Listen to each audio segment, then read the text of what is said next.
Que Dieu vous bénisse. Vous allez entendre le message « Que ferons-nous de ce Jésus qu'on appelle Christ ?» prêché le 26 janvier 1964 par notre précieux frère et prophète William Marion Branham.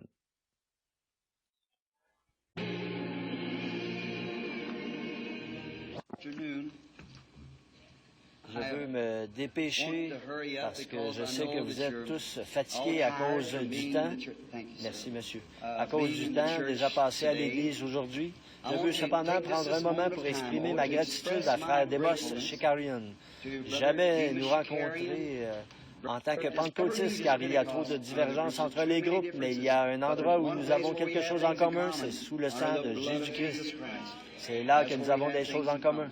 Et puis, c'est le moyen de rencontre que Dieu a choisi pour nous. Et il n'y a aucun autre endroit où Dieu ait promis de rencontrer l'homme, si ce n'est sous le sang qui a été versé. Je pensais à notre frère Harold Roberts hier soir, à cette merveilleuse déclaration qu'il a faite ici au sujet de ce passage. Du fond de son être couleront des fleuves d'eau, le grand, et à la façon dont il a apporté cela de son sein. Je crois qu'il l'a exprimé ici. Couleront ces fleuves d'eau. Avez-vous déjà remarqué? Ce sont des fleuves d'une eau. Des fleuves pluriel et une eau singulier. Non pas des fleuves d'eau pluriels, mais des fleuves d'eau singuliers. Un esprit, par le même esprit, nous sommes tous baptisés pour former le même corps. Et c'est de lui qui coulent les bontés et la grâce de Dieu.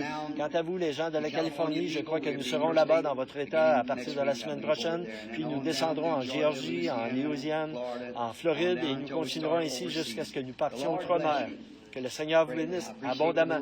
J'ai bien apprécié les petites dames qui ont joué de la musique et ces hommes remarquables dont j'ai fait la connaissance. Ce nouveau frère, le frère Solomon King, peut-être que je prononce pas correctement, mais je pense au roi Salomon. Et j'inverse simplement. Ça, c'était dans ce temps-là. Maintenant, il s'agit d'un autre roi. C'est juste un fils de roi, en tout cas. C'est juste un fils de roi. Non pas d'un roi, mais du roi. Et lorsque je regarde ceci, ça me rappelle ce qui est arrivé au Mexique, dans la ville de Mexico, il y a quelques années. Nous étions là un soir. La veille, un homme aveugle, complètement aveugle, depuis bien des années, était venu sur l'estrade. J'ai regardé ses pieds, je me tenais là, vêtu d'un bon complet, portant une paire de chaussures, et je regardais. Lui était aveugle, n'avait pas de chaussures, et son pantalon était en lambeaux. Il avait attendu sous la pluie pendant, il y avait peut-être 30 000 personnes ou plus qui se tenaient là sous la pluie, appuyées les unes sur les autres, sans pouvoir s'asseoir. Elles étaient là depuis tôt le matin à attendre la réunion du soir. Et cet homme aveugle avait recouvré la vue. Et le lendemain soir, sur l'estrade, il y avait des tas de mesurant à peu près 2 fois ce banc, si c'est le nom qu'on donne à cela, des tas qui faisaient presque la hauteur de ce rideau suspendu là, des tas composés de vieux châles et de vestes que les gens avaient portés et qu'ils avaient jetés là-haut, simplement afin que nous puissions les toucher. Et bien sûr, la plupart d'entre eux étaient catholiques, là, dans la ville de Mexico. Et j'ai réussi à y entrer, le premier protestant qui soit jamais allé sur invitation des forces armées. J'avais été invité par Général Valdivia, notre cher ami des hommes d'affaires du plein d'Évangile. Et je me souviens que ce soir-là, un cri est venu de l'extérieur. Mon fils est venu vers moi et m'a dit, j'ai au moins 150 huissiers postés là et ils n'arrivent pas à retenir une petite femme de langue espagnole portant un bébé mort qui est décédé ce matin. Il a dit, il n'arrive pas à empêcher cette femme d'entrer. Elle leur grimpe sur le dos et tout. Et j'ai dit, tu n'as qu'à affecter plus de gens au maintien de l'ordre. Il a dit, oui, mais je n'ai plus de personnes à ma disposition. Alors donne-lui une carte de prière. J'en ai plus une seule. Elles ont toutes été distribuées. Il dit, frère Moore, allez donc prier pour elle, puisque dans toute évidence, elle ne me connaît pas. Allez donc prier pour elle. Et moi, je vais tâcher d'ici quelques minutes de prier pour tout ce tas de vêtements. Et tandis que je me tenais là, je regardais au-dessus de l'auditoire comme ceci, et devant moi apparut un petit bébé mexicain sans dents et tout souriant. Il était là, droit devant moi. J'ai dit, une minute, frère Moore. Ils m'amenèrent le petit enfant. La petite dame entra et se jeta par terre. Elle tenait un crucifix. Par l'entremise d'un frère qui me servait d'interprète, je lui fis dire de se lever. Et j'ai dit, frère Moore, je ne sais pas si c'est de cela qu'il s'agit ou pas, mais je viens de voir en vision un petit bébé se tenant devant moi et qui souriait. Elle l'avait recouvert d'une petite couverture rayée bleu et blanc, complètement trempée. Il pleuvait tellement. Il était environ 10 heures du soir et le petit bébé avait décédé dans le cabinet du médecin ce matin-là vers 8 ou 9 heures. Une pneumonie l'avait emporté. Et elle avait donc attendu là sous la pluie. Ses cheveux lui tombaient sur le visage et c'était une ravissante enfant. Elle devait avoir une vingtaine d'années. C'était probablement son premier bébé. Et le petit enfant était mort. Et je posais simplement mes mains sur lui. Je dis, Seigneur Jésus, je ne comprends pas ceci, mais d'après cette vision que j'ai eue, à peine avais-je dit cela qu'il s'est mis à gigoter et à crier. Le petit enfant était vivant. Et j'ai demandé à frère Espinoza, combien connaissent Espinoza, le frère Espinoza? C'est lui qui est allé faire des recherches jusqu'au cabinet du médecin. Il a découvert que c'était vrai. Voyez-vous, le bébé était bien mort ce matin-là. Il a signé l'acte de décès. Par conséquent, il est le même Dieu aujourd'hui. Nous n'avons qu'à avoir le même genre de foi en lui. C'est ça. Notre Père céleste envoie parmi nous aujourd'hui la foi qu'il possédait, cette petite Mexicaine. Elle avait vu cet homme aveugle être guéri le soir précédent, tandis qu'elle se tenait là avec son bébé exposé à ce vent froid. Celui-ci attrapa une pneumonie et tôt le lendemain matin, il est mort dans le cabinet du médecin. Sa première pensée fut celle-ci. Si Dieu peut guérir des yeux aveugles et révéler le secret du cœur, c'est toujours la parole de Dieu, car la parole de Dieu discerne les pensées qui sont dans le cœur. Et elle savait qu'il pouvait discerner les pensées de son cœur. Elle crut en lui. Et sachant qu'il avait ressuscité Lazare de la tombe et qu'il est le même hier, aujourd'hui et éternellement, elle est venue. Tu l'as récompensé, Seigneur, en lui redonnant son bébé. Il vit aujourd'hui pour autant que nous sachions. Nous t'en remercions. Bénis-nous aujourd'hui, Père. Bénis aussi les gens dont les mouchoirs et les vestes se trouvent ici. Et puisse ton Saint-Esprit venir maintenant et nous transmettre la parole de Dieu. Nous le demandons au nom de Jésus. Amen. Je sais que vous avez une réunion juste dans quelques minutes, c'est vers les 5 heures, je crois. D'habitude, cela ne me donnerait pas même assez de temps pour me permettre en route, mais je pense avoir changé maintenant une manière de faire. J'ai fait des grands efforts cette semaine, en plus de ce mal de gorge, ce qui a peut-être concouru au bien. L'autre jour, je disais aux gens que je m'étais procuré une postiche, mais que j'avais honte de le porter, parce que j'avais tellement crié après les femmes au sujet de leurs cheveux. C'est le phénol qui a provoqué la chute de mes cheveux. Et l'autre soir, ils ont ouvert cette porte, ce qui a créé un petit courant d'air, et je ne pouvais pas pouvoir revenir aujourd'hui. J'ai dit, si Oral Robert est ici, il peut me remplacer s'il le désire. S'il n'est pas encore arrivé, aussi, vais-je lire l'Écriture, prier pour moi. Je désire lire dans Matthieu au chapitre 27 à partir du verset 11. Maintenant, écoutez attentivement la lecture de la parole, parce que ma parole est une parole d'homme, elle faillira, mais sa parole ne peut pas faillir. Donc, écoutez bien tandis que nous lisons. Pendant que vous cherchez l'endroit que je désire l'annoncer, que notre frère Oral Robert sera aussi à Jérusalem vendredi soir prochain. Venez donc tous. Où ça, me direz-vous? Quelqu'un a dit de la Floride que c'est une terre promise. Ainsi, je pense que je peux appeler Tucson, Jérusalem. Phoenix se trouve dans la vallée, vous voyez, tout comme Jéricho par rapport à Jérusalem. Je ne pourrai jamais terminer de bonne heure à ce rythme-là, n'est-ce pas? Frère Oral Roberts va parler vendredi soir prochain. Et je suis sûr que vous serez tous contents de l'entendre et nous serons ravis de vous y voir. Au chapitre 27, le verset 11. Jésus comparut devant le gouverneur l'interrogea en ces termes. « Es-tu le Christ des Juifs? » Jésus lui répondit, « Tu le dis. » Mais il ne répondit rien aux accusations des principaux sacrificateurs et des anciens. Alors, Pilate lui dit, « N'entends-tu pas de combien de choses il t'accuse? » Et Jésus ne lui donna de réponse sur aucune parole, ce qui étonna beaucoup le gouverneur. À chaque fête, le gouverneur avait coutume de relâcher un prisonnier, celui qui demandait la foule. Ils avaient alors un prisonnier fameux nommé Barabbas. Comme ils étaient assemblés, Pilate leur dit, « Lequel voulez-vous que je vous relâche, Barabbas ou Jésus qu'on appelle Christ? » Car ils savaient que c'était par envie qu'ils avaient livré Jésus. Pendant qu'il était assis sur le tribunal, sa femme lui fit dire qu'il n'y ait rien entre toi et ce juste, car aujourd'hui j'ai beaucoup souffert en songe à cause de lui. Les principaux sacrificateurs et les anciens persuadèrent à la foule de demander Barabbas et de faire périr Jésus. Le gouverneur, prenant la parole, leur dit, « Lequel des deux voulez-vous que je vous relâche? » Ils répondirent, « Barabbas. » Pilate leur dit, « Que ferai-je donc de Jésus qu'on appelle Christ? » Tous répondirent, « Qu'il soit crucifié. » Le gouverneur dit, « Mais quel mal a-t-il fait? Et ils crièrent encore plus fort, qu'il soit crucifié.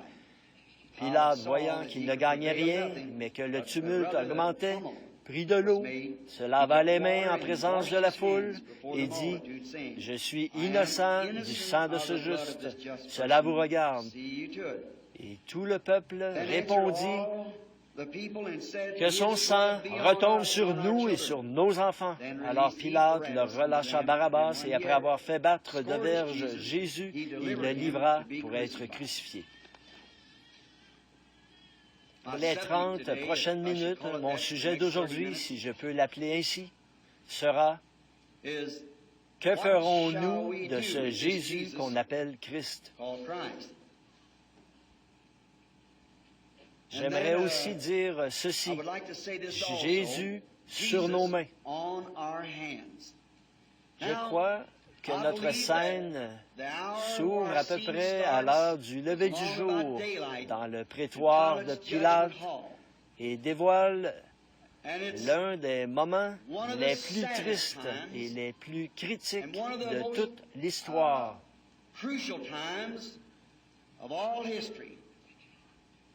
L'erreur la plus regrettable que l'Église de toute son histoire ait jamais commise. Elle venait tout juste de la commettre. Et maintenant, l'affaire avait été remise entre les mains du gouverneur de l'État. À la fois l'Église et l'État étaient concernés parce qu'ils étaient un peuple choisi par Dieu, appelé à être ses serviteurs et que la nation était censée être dirigée par les lois de Dieu. Or, l'Église avait rejeté son Messie. Bien qu'il fût si bien identifié devant eux,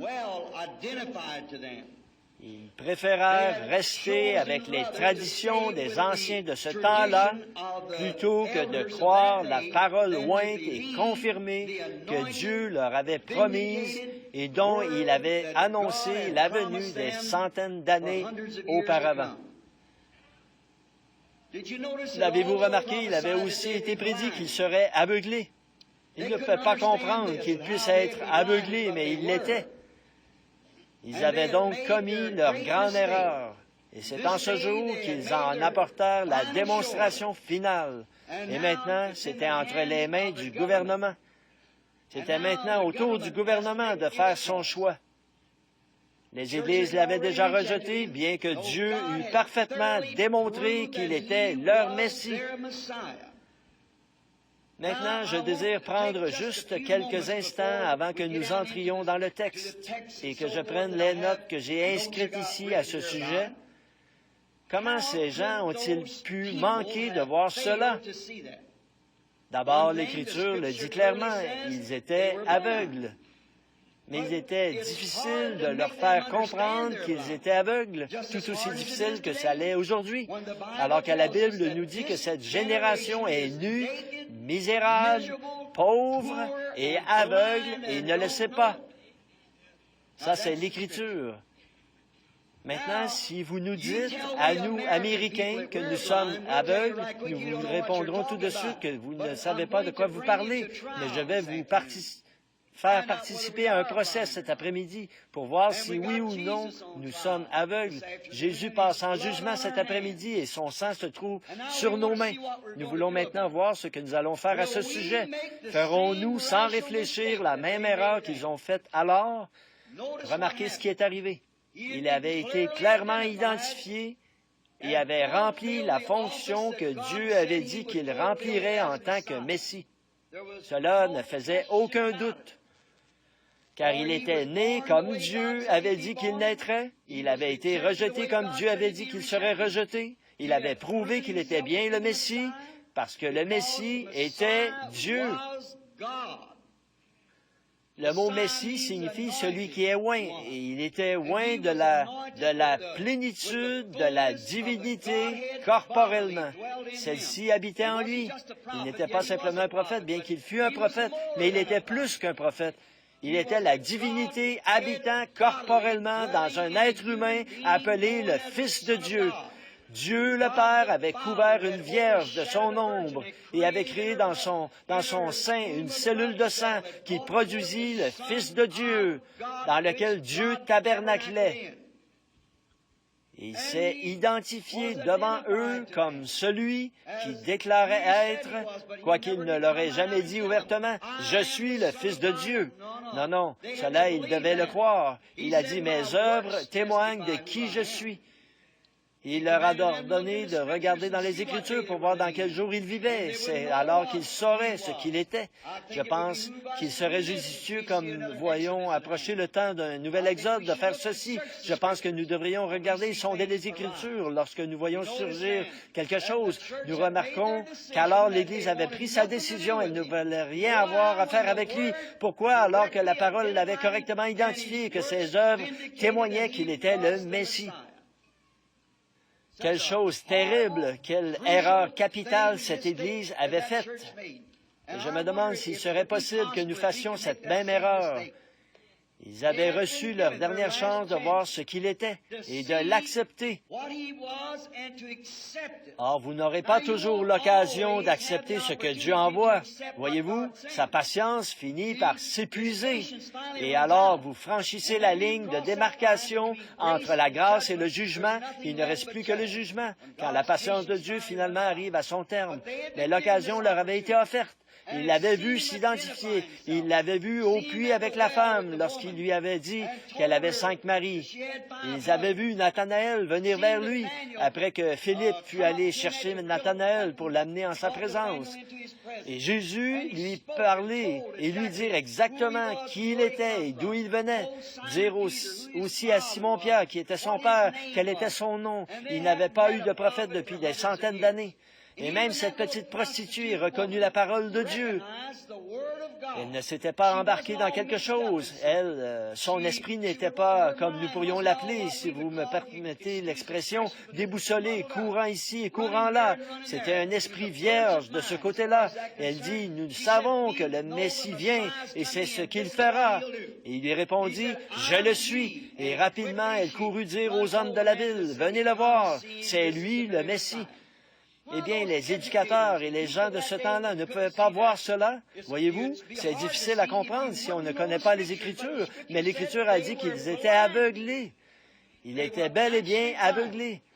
Voici qu'ils ont choisi, plutôt que ce charmant Jésus, nous entendrons ce cri, « Crucifiez-le » Pilate dit, « Que ferais-je donc de ce Jésus qu'on appelle le Christ? » Il dit, « Fais-le mourir, crucifie-le. Lequel vais-je vous relâcher, Barabbas ou Jésus? » Et ils commirent la faute inconcevable de choisir un meurtrier au lieu d'un dispensateur de la vie. Au lieu de celui qui s'était identifié comme donnant la vie, ils choisirent un meurtrier identifié comme quelqu'un prenant la vie. Quel contraste! Et je me demande si, sauf le respect que je dois à mes frères et sœurs et aux hommes et femmes d'aujourd'hui auxquels je prêche et ayant dans mon cœur de l'amour pour tous, je dis ceci. Je me demande si nous ne sommes pas sur le point de voir arriver la même chose qu'ils ont vu arriver à ce moment-là. Le gouvernement était devenu impliqué là-dedans et l'affaire était sur le tapis. Il fallait trancher la question. C'était l'heure de la confrontation. Il en était de même en ce jour-ci. Il en est de même en cette heure-ci. La confrontation est en train d'avoir lieu. Quelque chose doit être fait. Vous devez dire oui ou non. Mais souvenez-vous, non pas lorsque vous serez forcé de le faire.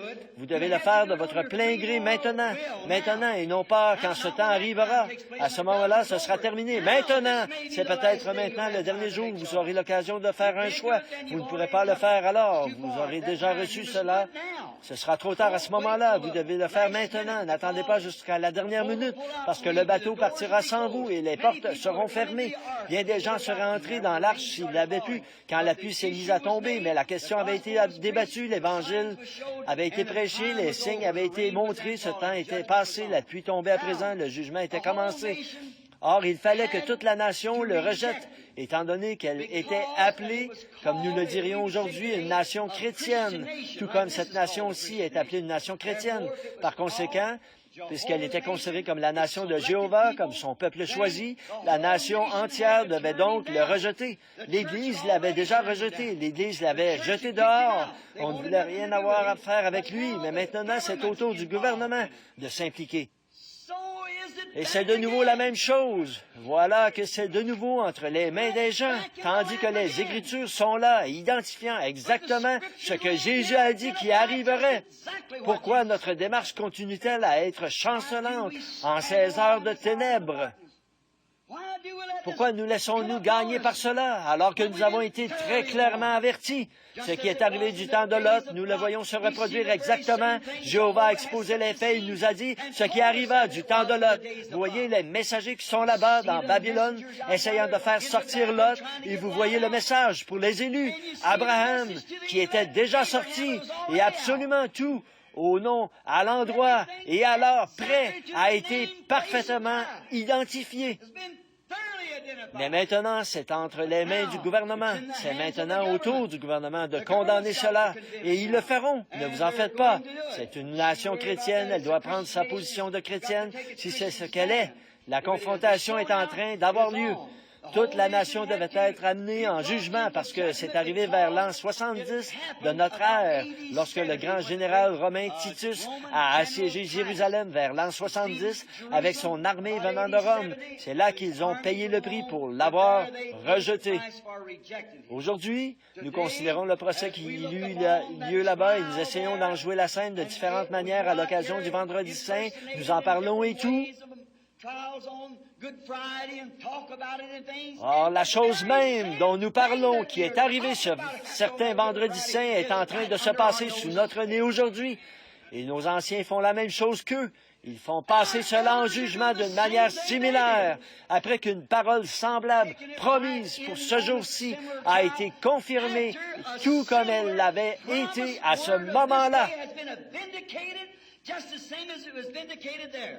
Jésus, un simple fils de charpentier, c'est ainsi qu'on le considérait.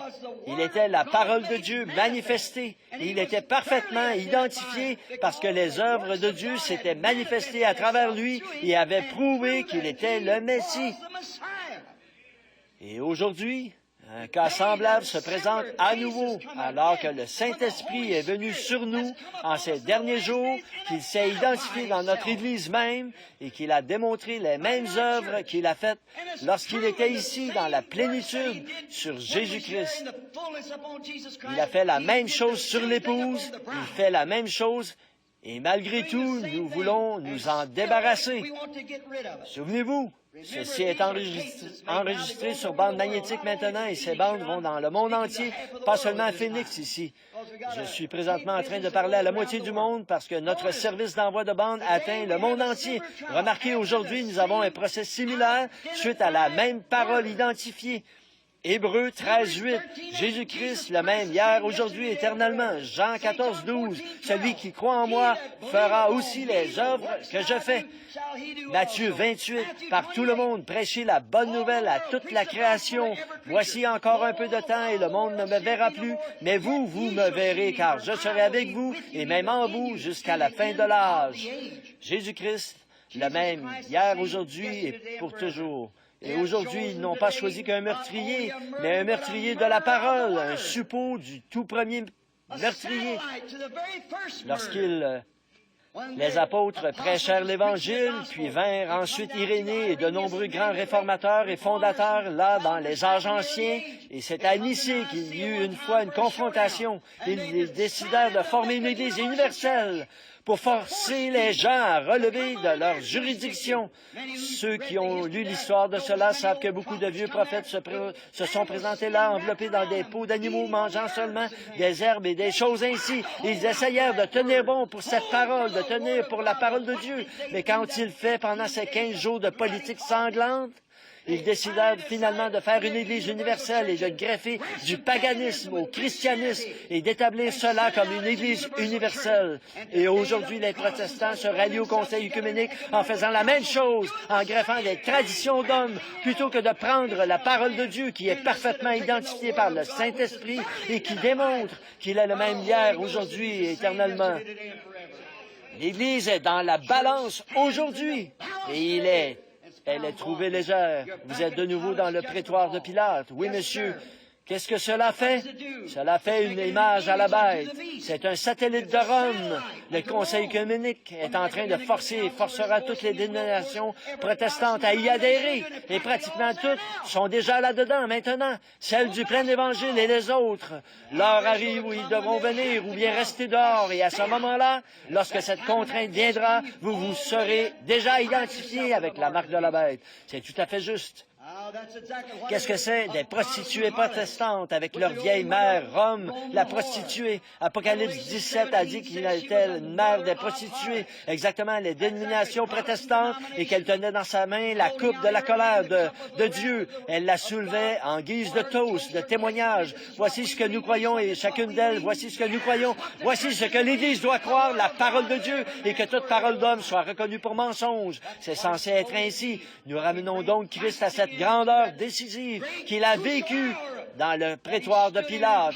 Combien pathétique, un petit groupe bousculé, laissé de côté, courbant la tête. Les autres dénominations les ont rejetés, les ont refusés, les ont repoussés et ont dit, n'ayez rien à voir avec cela. Vous feriez mieux de vérifier d'après la parole. Maintenant, nous découvrons que ce Conseil œcuménique, qu'est-ce qu'il est en train de faire? La Bible, vous direz, la Bible dit-elle quelque chose à ce sujet? Oui, ayant l'apparence de la piété, mais reniant ce qui en fait la force. Aveugles, nus, des gens qui fréquentent les églises, ayant l'apparence de la piété, mais niant la puissance du Saint-Esprit qui identifie Jésus-Christ à sa parole. Comment un homme peut-il prétendre avoir le Saint-Esprit et nier la parole même qui est le Saint-Esprit? Comment un homme peut-il faire cela? Son propre témoignage atteste qu'il n'est pas ce qu'il est censé être, commettant de la fornication spirituelle, niant la puissance de Dieu. Paul a dit dans 2 Timothée au chapitre 3 que c'est ce qui arriverait, qui serait emporté enflé d'orgueil. J'ai un doctorat, un PhD, un D, j'ai un doctorat en droit. À mon avis, vous êtes plus éloigné de Dieu que vous l'étiez au départ. Oui, monsieur, cela ne fait que vous éloigner de Dieu, mais ne vous amène pas à Dieu. Il n'y a qu'une chose qui puisse vous attirer à Dieu, et c'est le Saint-Esprit par sa parole. Le Saint-Esprit est une boussole. L'étoile polaire, c'est la parole. La boussole indiquera uniquement la direction de l'étoile polaire. Et le Saint-Esprit vous indiquera uniquement la parole, non pas un mouvement œcuménique, non pas une certaine dénomination, mais la parole de Dieu. Souvenez-vous, toutes les autres étoiles se déplacent avec le monde, mais l'étoile polaire reste exactement à sa place parce qu'elle est au centre.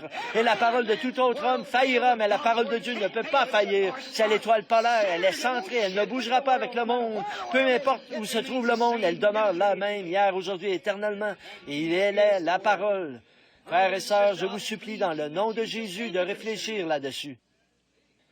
Si vous avez cru ce que je vous ai dit au fil des années, si Dieu a démontré ce que je disais était la vérité, ce n'est pas moi, mais c'est sa parole qui l'a fait, alors je vous supplie dans le nom de Jésus de vérifier ceci.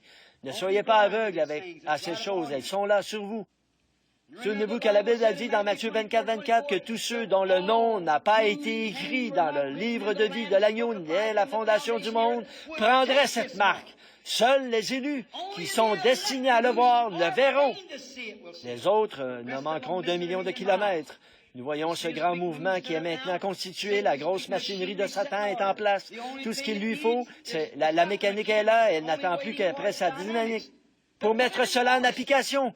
Le mouvement est tout, congrégation, grand conseil et autres, la grosse machine est en place, mais ils attendent l'heure où le couvercle descend, et alors ils pourront faire cela, l'imposer et en faire une loi. Regardez les émissions et les choses dont on en a parlé aujourd'hui à la radio et dans les journaux. Eh bien, c'est là sur vous maintenant. Nous n'avons pas le temps de faire quoi que ce soit d'autre que de recevoir Jésus-Christ. Il a été parfaitement identifié.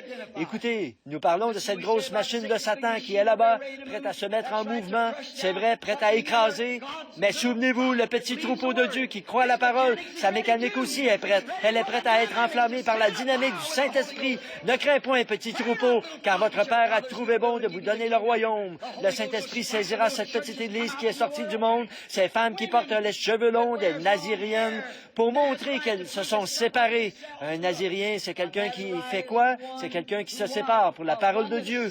Non pas des Jézabel fardées portant des chats et qui se prétendent chrétiennes, non, monsieur, et des hommes tellement dénués de caractère qu'ils s'accrocheront à une dénomination et marcheront dans le sillage d'un certain César ou d'un Hérode, plutôt que de prendre position pour la parole de Dieu.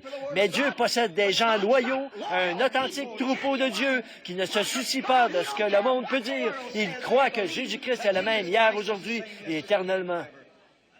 Ceci n'est pas populaire, ça vous rend impopulaire, mais c'est la vérité. Dieu a donné l'ordre de le faire et Dieu le fera. Que Dieu vous bénisse. Mon but n'est pas de vous réprimander, mais de vous mettre en garde. Il est toujours préférable d'être roussi plutôt que d'être brûlé. Donc, laissez-vous avertir. Le Saint-Esprit parle en ces derniers jours. Tous ceux qui sont inscrits dans le livre y échapperont.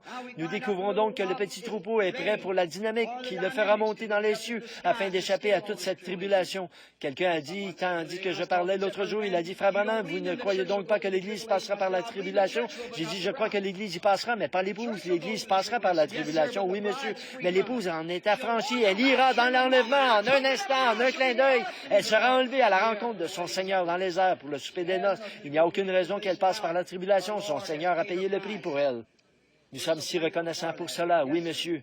Après le rejet à la fois de l'Église et de la nation, un seul cri s'est fait entendre et le prochain mouvement, c'était « Débarrassez-vous-en ».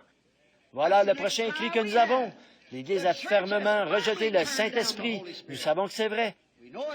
Ah, des membres sont sortis de partout. C'est là le grand appel des presbytériens, méthodistes, baptistes, luthériens. Mais pour ce qui est de l'Église, la dénomination, elle ne peut pas bouger. Non, monsieur, elle est déjà formée en dénomination. Maintenant, qu'est-ce qui va arriver? Crucifier. Crucifier quoi? Crucifiant de nouveau quoi? La parole confirmée comme étant la vérité. La parole de Dieu crucifiée de nouveau. De même qu'Ève a corrompu tout le monde physique en rejetant un tout petit bout de la parole de Dieu, ainsi l'Église a fait la même chose. Peut-être me direz-vous, Frère Branham, vous avez fait une fausse interprétation de cela. Eh bien ça, c'est votre opinion. Dieu n'a pas besoin d'interprète. Dieu est son propre interprète. Le problème aujourd'hui, c'est que nous avons trop d'interprètes fabriqués par l'homme. Dieu peut interpréter lui-même. La confirmation par lui de sa parole est l'interprétation. Peut-être que les pharisiens aussi se sont écriés, nous avons l'interprétation et les sadducéens. Nous l'avons, mais Jésus était l'interprétation. Amen. La manifestation de la puissance promise de Dieu révélée est la confirmation. Lisez les Écritures et voyez ce que l'Église est censée être aujourd'hui. Oui, monsieur, Dieu n'a pas besoin d'interprète. C'est ce qu'ils ont fait à Jésus. Ils ont découvert à ce moment-là qu'ils pensaient qu'il n'avait pas l'interprétation, mais il était l'interprétation. Dieu n'avait pas besoin de l'interpréter. C'est la vie de Jésus qui interprétait. Il a dit, vous sondez les Écritures parce que vous pensez avoir en elles la vie éternelle. Ce sont elles qui rendent témoignage de moi. Et si je ne fais pas les œuvres de mon Père, alors ne me croyez pas. Si les œuvres qui ont été annoncées en ce jour-ci ne se manifestent pas en moi, a-t-il dit, alors ne croyez pas cela. L'ont-ils fait? Dieu a dit, une vierge concevra, et elle l'a fait. Le croyez-vous? Certainement. Mais eux ne l'ont pas cru. Une vierge concevra, et elle l'a fait. Il était dit, les boiteux marcheront, les aveugles verront, et ce qui se produirait. Cela prouvait qu'il le ferait, et Jésus en fut la manifestation. Moïse a dit, l'Éternel ton Dieu te suscitera un prophète comme moi. La parole vient au prophète, et le prophète, la parole discerne les pensées du cœur. Lorsqu'ils l'ont vu exercer ce discernement, ils ont dit, c'est Belzébul, un diseur de bonne aventure. Ils n'en ont fait pas moins aujourd'hui. Ils lui collent un nom, comme Holy Roller, exalté ou quelque chose comme ça, c'est exact. Non, il n'a pas besoin d'interprétation, il était l'interprétation. Dieu l'a prouvé lui-même. Quel est l'homme pécheur aujourd'hui? Quel est l'homme pécheur d'alors? Qui oserait dire que la parole n'a pas été interprétée? Jésus leur a demandé, sondez les Écritures, elles rendent témoignage de qui je suis. Elles sont l'interprétation. Si ma vie n'interprète pas ce dont je parle, alors ne me croyez pas quel homme pécheur aujourd'hui pourrait regarder la Bible en face et voir si le Saint-Esprit n'est pas l'interprète de la parole aujourd'hui, se faisant connaître par des manifestations, des promesses, des dons et des choses qu'il a promis de faire en ce jour-ci. Malachie 4 s'accomplissant, toutes les autres Écritures s'accomplissant, et de voir cela ici même à la fin des temps. Vous n'avez pas besoin d'un homme pour interpréter cela? Non, monsieur, cela s'interprète tout seul. Cela prouve que ceci est le message de l'heure. Repentez-vous et tournez-vous vers Dieu, vous, monde entier, vous, Église, repentez-vous et tournez-vous vers Dieu.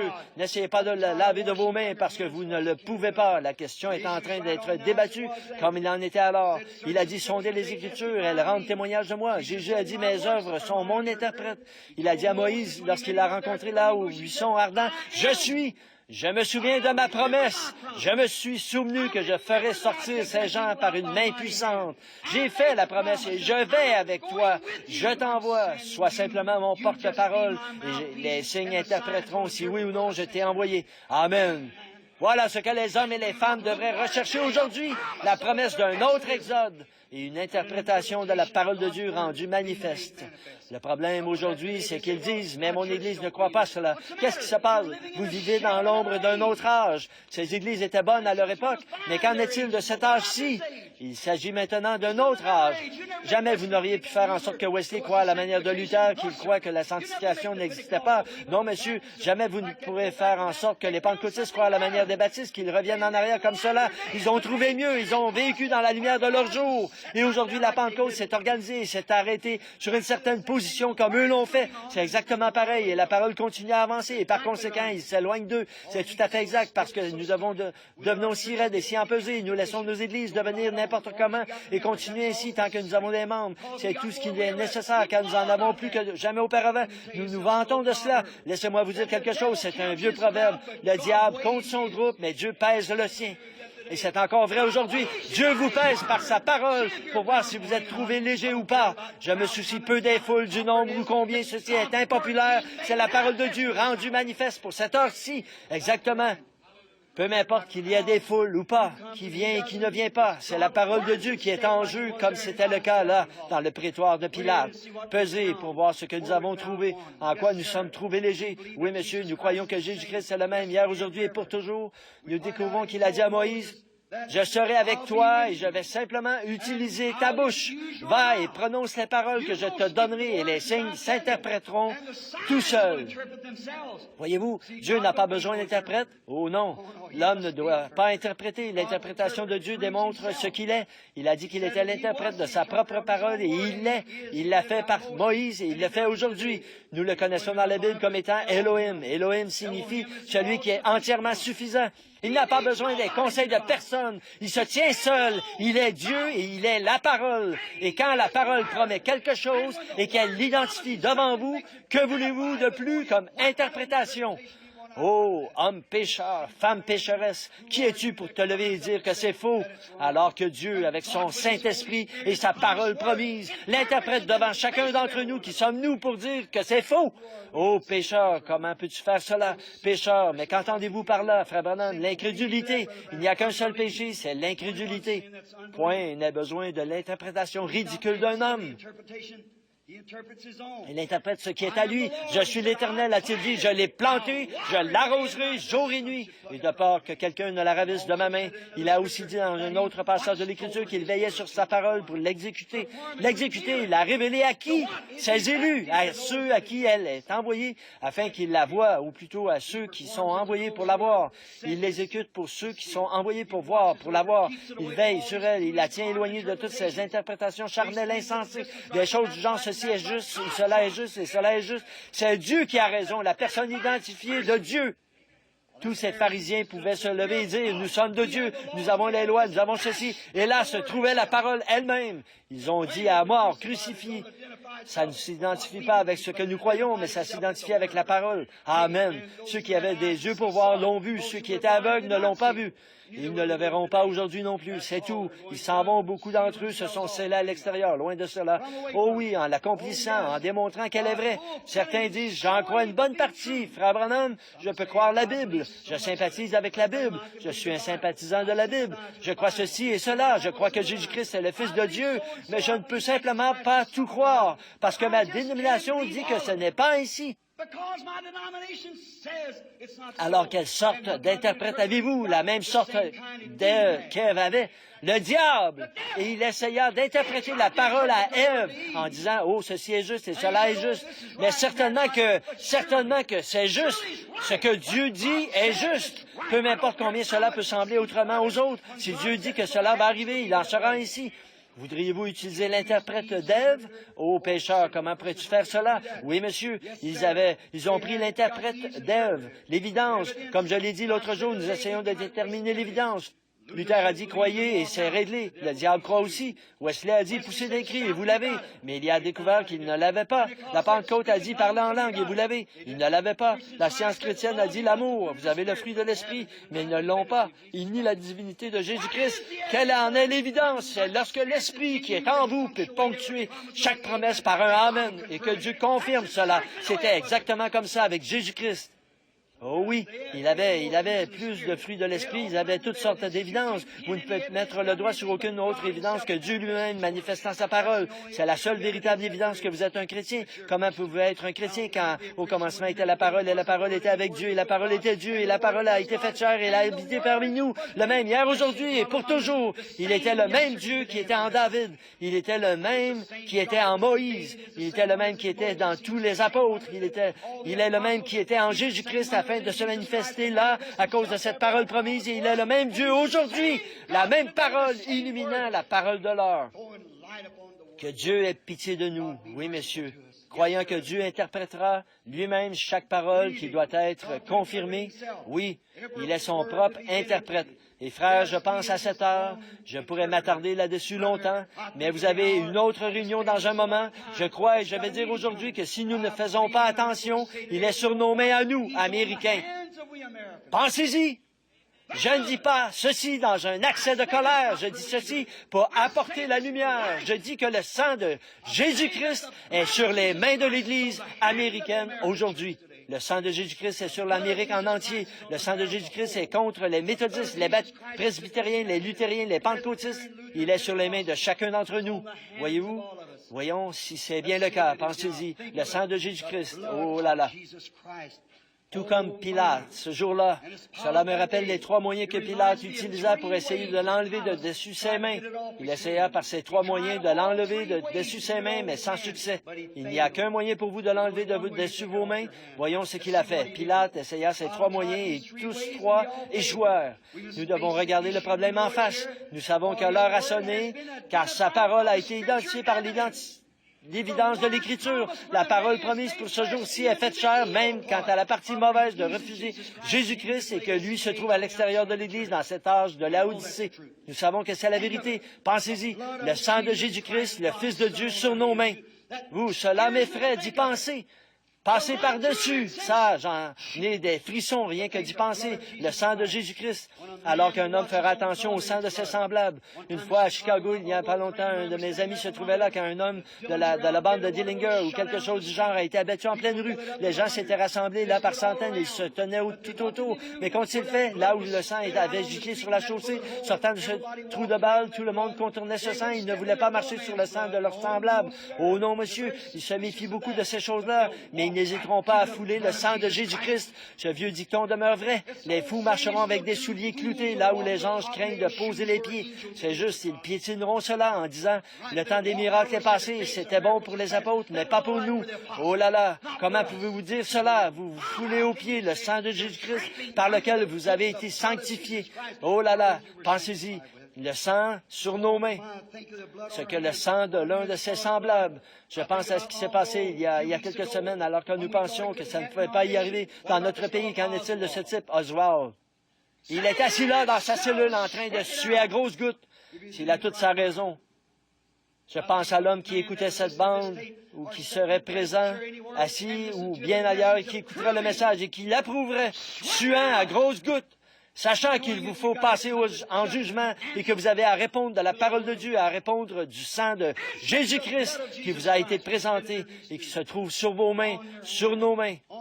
Remarquez, pour Oswald, assis là, combien terrible cela aurait dû être, ou cela aurait été, ou ça c'était, j'imagine, de penser qu'il aurait à faire face à une Cour suprême courroucée, en colère devant l'assassinat de leur président. Il n'y aurait point de pitié.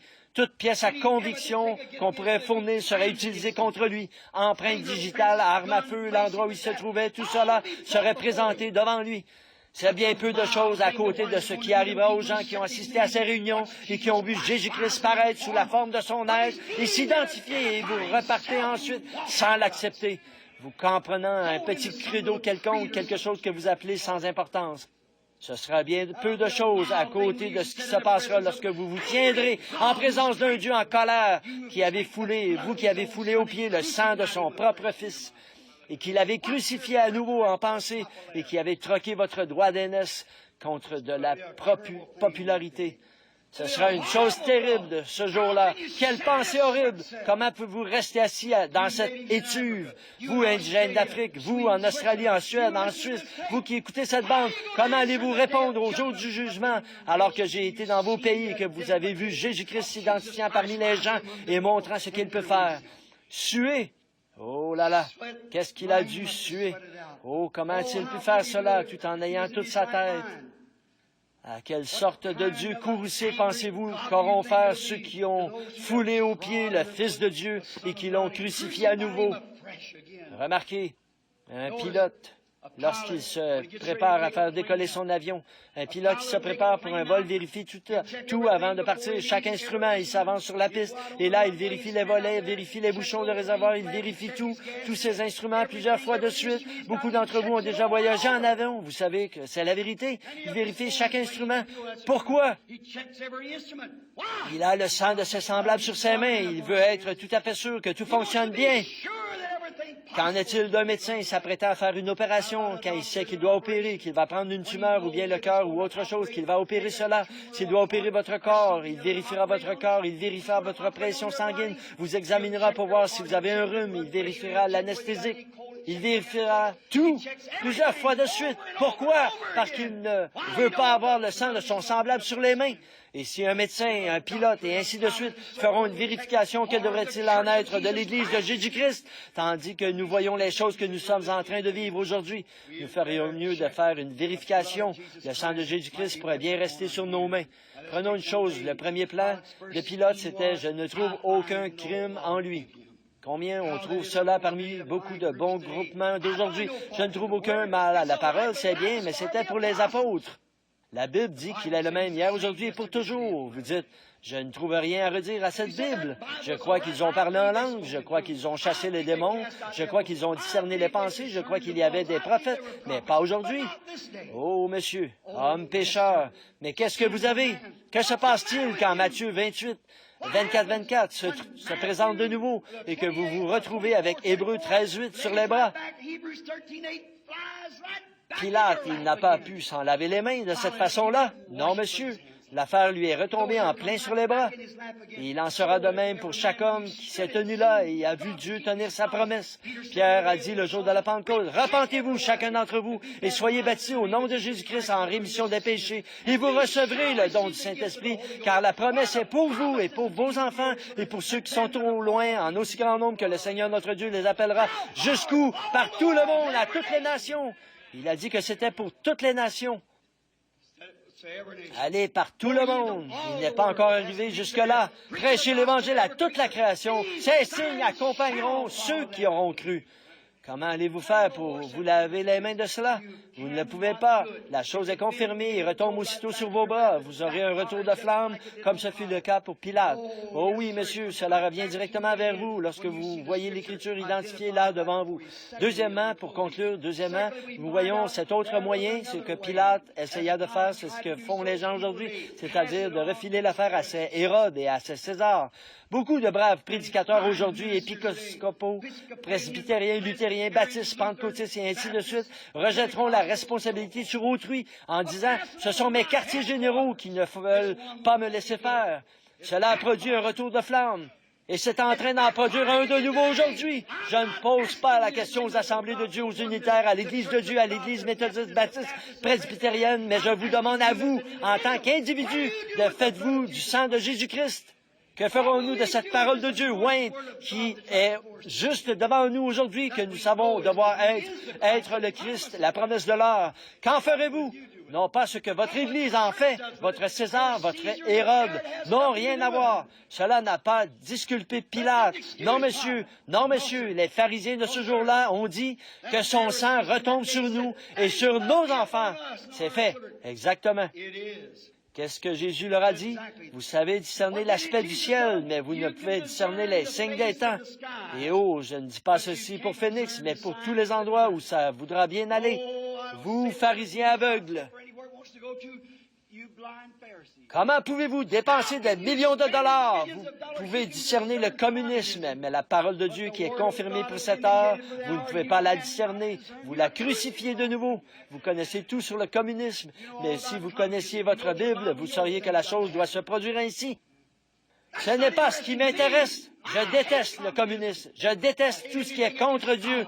Mais ce qui m'intéresse, c'est ceci, que l'Église soit prête pour cette heure, pour le départ de l'épouse. Discernez l'aspect du ciel, mais vous ne pouvez pas discerner les signes du temps. Et son procès aujourd'hui se déroule comme en cour fédérale, en sorte que ce Conseil des Églises et tout, vous pouvez discerner le communisme et toutes ces choses dont vous parlent les prédicateurs et en même temps fouler aux pieds les signes du temps en appelant cela du fanatisme, en l'appelant de la télépathie mentale ou quelque chose comme ça. Puis vous repartez, vous interdisez même à vos fidèles de venir l'entendre. Si l'histoire ne se répète pas, alors mon nom n'est pas William Branham, exactement. Qu'est-ce qui va arriver? Cela fait retomber le sang de Jésus-Christ directement sur vos mains et vous appelez cela un esprit impur, comme ils l'ont fait alors, dans le monde entier. Je pense que vous savez ce que j'ai voulu dire ici. Partout.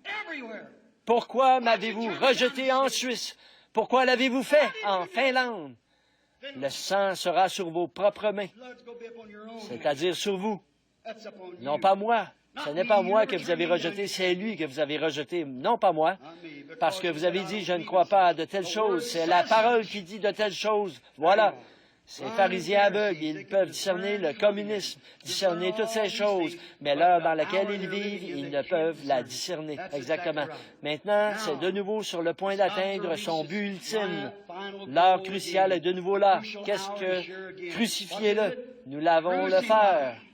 Nous ne pouvons pas en faire tous des méthodistes, nous ne pouvons pas en faire tous des baptistes, nous ne pouvons pas en faire tous des unitaires, nous ne pouvons pas en faire tous des trinitaires, nous ne pouvons pas en faire qu'ils soient tous ceci, cela ou autre chose, mais nous pouvons avoir un conseil. Vous pouvez être en désaccord autant que l'Est est éloigné de l'Ouest, et tout cela est faux, c'est un satellite de Rome, exactement. Maintenant, en tant qu'individu, je vais vous poser la question, que ferez-vous de cette parole loin qui est le Christ, la parole qui a été promise pour ce jour-ci, vous en tant qu'individu? Pilate n'a jamais réussi à l'enlever de dessus vos mains. Vous savez cela, il a crié, il a pleuré, il a pris tous les moyens. Qu'il a pu, il a échoué. Il y a là-bas en Suisse une légende qui dit que de l'eau bleue monte à la surface à l'endroit où il s'est suicidé. Vous savez ce que relate l'histoire à ce sujet? Cela l'a finalement rendu fou, il s'est suicidé. Pourquoi ne s'est-il pas repenti? Il ne peut pas se repentir, pas plus qu'Ésaü ne pouvait se repentir. Il l'avait fait. Ne laissez jamais cela vous arriver. Il est sur vos mains. Les œuvres sont accomplies. La Bible est prêchée. Le Saint-Esprit a été identifié cela. Je mets au défi n'importe quel pécheur d'oser dire que ce n'est pas le cas. Le Saint-Esprit, en ces derniers jours, et les paroles qui ont été prononcées ont dit que cela arriverait, et le voici droit devant vous. N'essayez pas de le faire. Ne laissez pas votre fin être comme celle de Pilate. Non, il aurait dû l'accepter dans son cœur. La seule façon de l'enlever de dessus vos mains, c'est de le prendre dans votre cœur. Oh, ne faites pas cette même erreur. Écoute, Hébreux 10 dit ceci. Si nous péchons volontairement, si nous sommes volontairement incrédules après avoir reçu la connaissance de la vérité, il ne reste plus de sacrifice pour le péché. Si vous péchez volontairement après que cela vous a été identifié et qu'ensuite vous le rejetez, il n'y a absolument plus aucune chance pour vous de vous repentir. Attendez une minute, j'ai noté ici quelque chose que j'aimerais vous apporter avant de terminer. Comme les espions en route vers la terre promise, ils étaient dans un exode en sortant d'Égypte. Ils étaient sortis par une parole promise de Dieu. Dieu a fait connaître sa parole par un prophète, Moïse, qu'il a envoyé là-bas. Il a été identifié comme étant le Dieu qui les ferait sortir dans les circonstances même qu'il avait promises. Le « Je suis ». Lorsqu'ils sont arrivés à la frontière du pays, à Kadesh Barnéa, la grande erreur qu'ils ont faite, lorsqu'ils arrivèrent au pays, qu'ils regardèrent en direction du pays promis, ils dirent, « Nous ne pouvons pas nous en emparer. » Et qu'en était-il de ces 10? Ils ont regardé aux circonstances, au prestige qu'ils perdraient. Nous sommes des sauterelles à côté d'eux. Mais Josué et Caleb ont vérifié, ils sont retournés à la parole où le Seigneur avait dit, « Je vous donne ce pays. » C'est un bon pays où coule le lait et le miel. Ils ne se sont pas arrêtés aux apparences ou à ce qui en était des choses-ci et ce qui en était de cette évidence-là. La parole de Dieu disait, « Je vous le donne, allez le prendre. » Et ce sont les seuls qui sont entrés. Oh, vérifions donc les promesses de Dieu pour aujourd'hui, c'est juste. Souvenez-vous, nous sommes dans un autre exode, un temps, cette fois-ci c'est un exode, non pas pour aller dans une terre promise d'ici-bas, mais pour aller dans la terre promise de la gloire, d'où il n'y a plus jamais de retour. Gloire à Dieu, nous y serons. Voulez-vous le faire tandis que nous inclinons la tête? Je vais poser cette question pendant que chaque homme, chaque femme reste bien tranquille. Que ferez-vous de ce Jésus qu'on appelle Christ? L'accepterez-vous?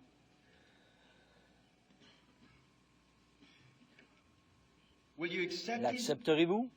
Le prendrez-vous comme votre sauveur? Serez-vous un... Ou bien vous en laverez-vous les mains? Essaierez-vous de vous en défaire en disant, mais mon credo ne dit pas ceci, ma dénomination ne le croit pas tout à fait comme ça. C'est là, sur vos mains. Vous ne pouvez pas vous y soustraire. Que ferez-vous de Jésus qu'on appelle Christ? Son sang est sur vos mains depuis cette semaine de réunion. Prions.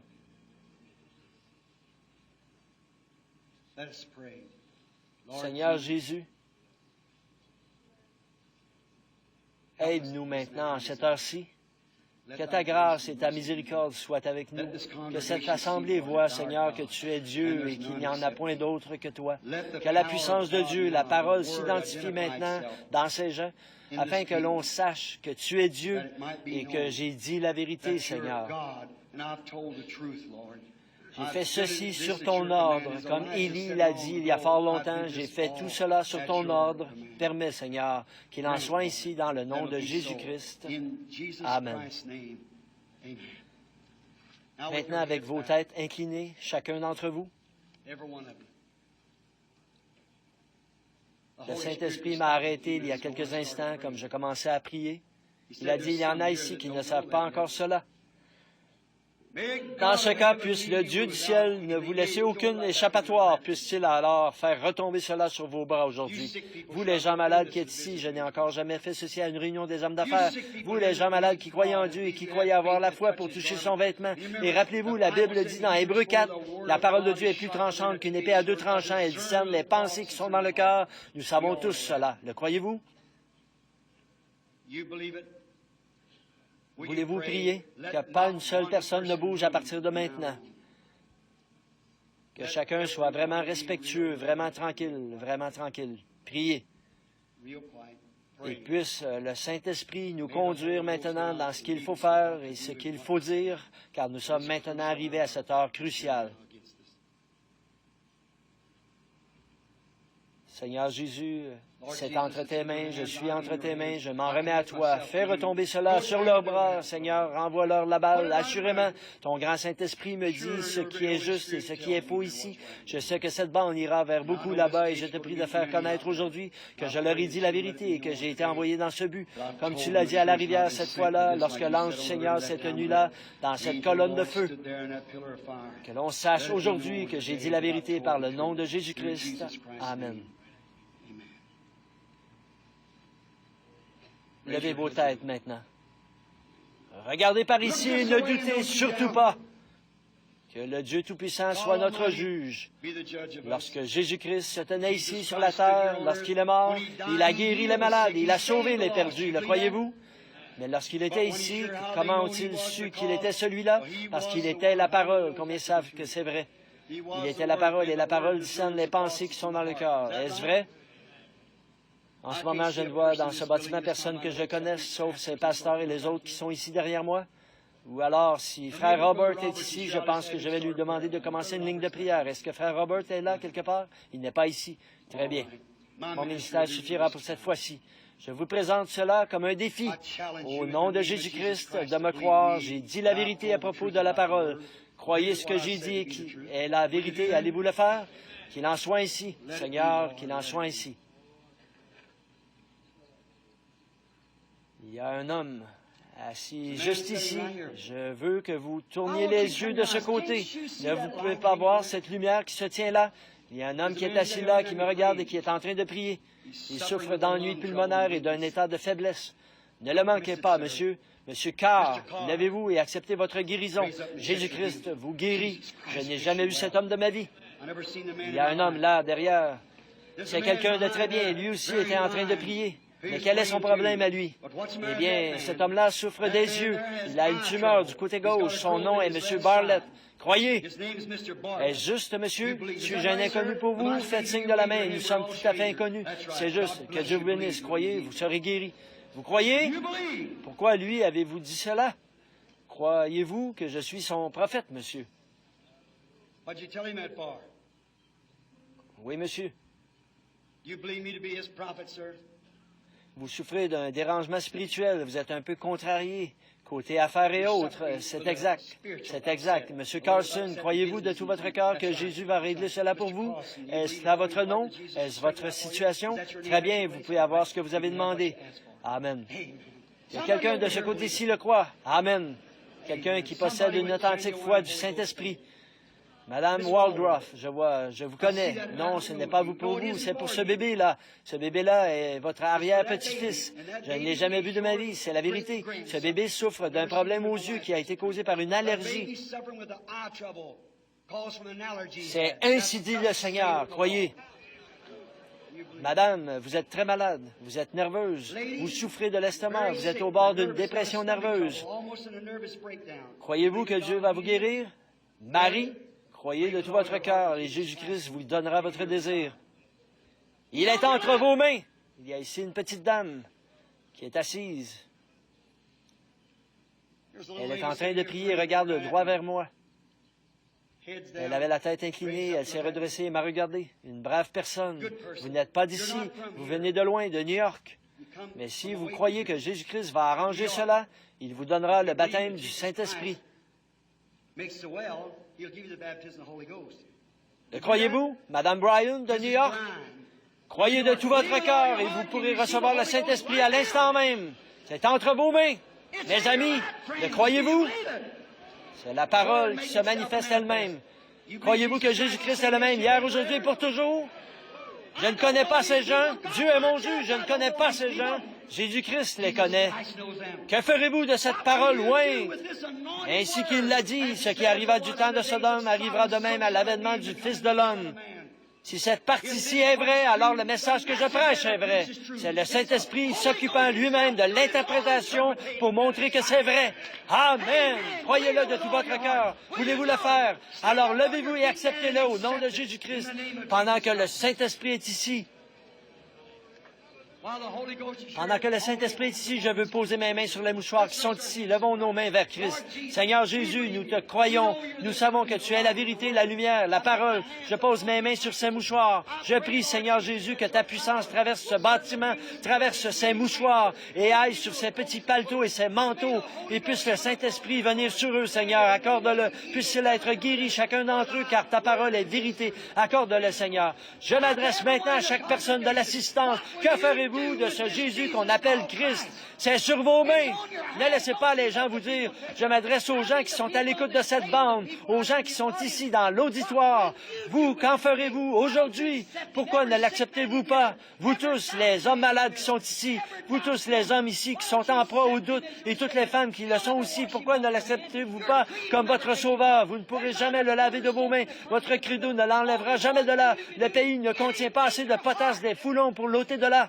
Il n'y a qu'une chose que vous puissiez faire, c'est de le faire entrer dans votre cœur. Amen. Voulez-vous l'accepter? Alors levez les mains et dites, donnez-lui la louange et la gloire. Père Céleste, ils sont à toi. Ta parole est identifiée. Les gens t'appartiennent. Je te les remets dans le nom de Jésus-Christ. Amen. Levez vos mains maintenant et louez-le. Et je vous le confie dans le nom de Jésus-Christ.